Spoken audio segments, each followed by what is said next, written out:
Hey guys, so there's gotta be a way to play this thing on the go. Huh. How useful. But I was thinking, can it play Shark Boy and Lava Girl? Huh.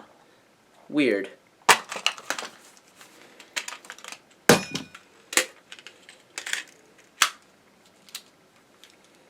PSP. It's like a nut you can play with outside.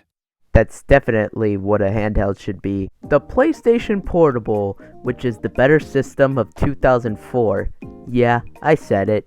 With its massive amount of games and weird format of adding a disc to a handheld, and somehow it's one of the best-selling consoles of all time.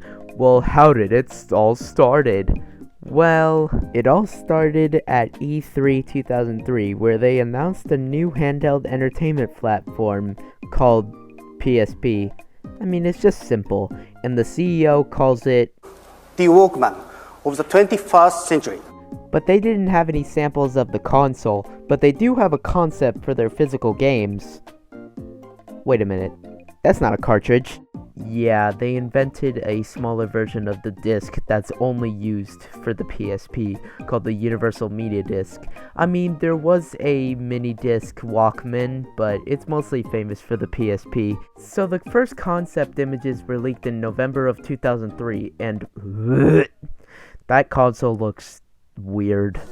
They didn't unveil it until E3 of 2004, where they showed the games, and it looks like if a PS2 was crammed onto a little system, which was unheard of 2004, and it still is kinda today.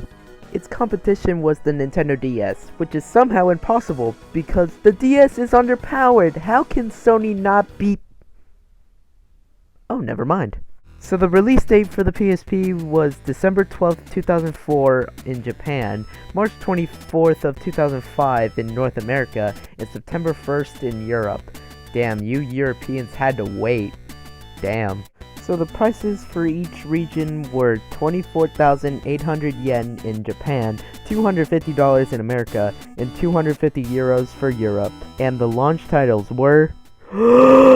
Ape Escape on Loose, Archie McLean's Mercury, ATV Off-Road Fury, Darkstalkers Chronicle The Chaos Tower, Dynasty Wars, FIFA 05, Gretzky NHL, Lumen's Puzzle Fusion, Metal Gear Acid, Major League Baseball, Most Valuable Player Baseball 2005, National Basketball Association, NBA Street Showdown, NFL Street 2 Unleashed, Need for Speed Underground Rivals, Rengoku Tower Purgatory, Ridge Racers, Smart Bomb, Spider-Man 2, Tony Hawk's Underground 2 Remix, Tiger Woods PGA Tour 2005, Twisted Metal Head-On, Untold Stories, Wipeout Pure, World Tour Soccer, and surprisingly, I have 2 PSP launch titles that I own.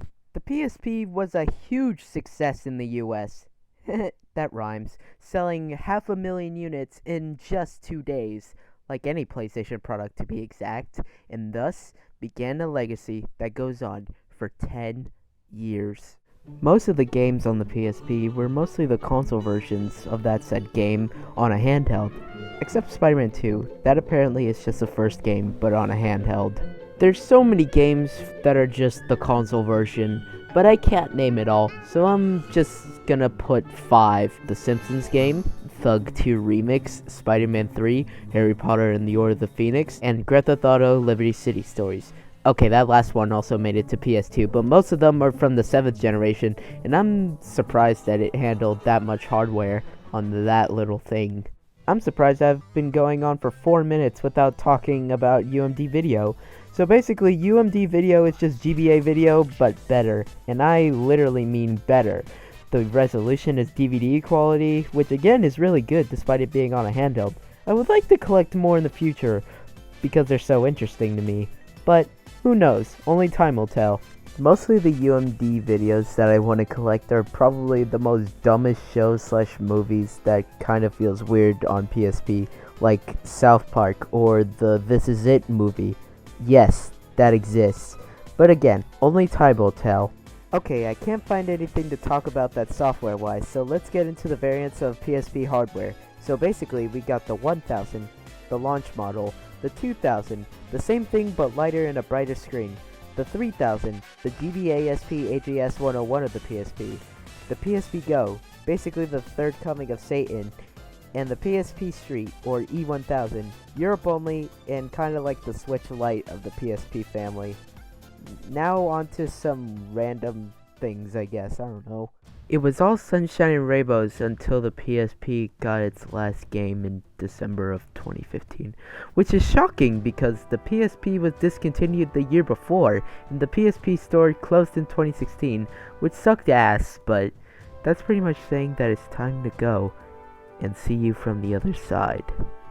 So the PSP is probably the best handheld of all time, or at least my standards, because this is my personal favorite handheld of all time, because of its great games, its use of movies actually doing it right, and its weird method of using discs instead of cartridges.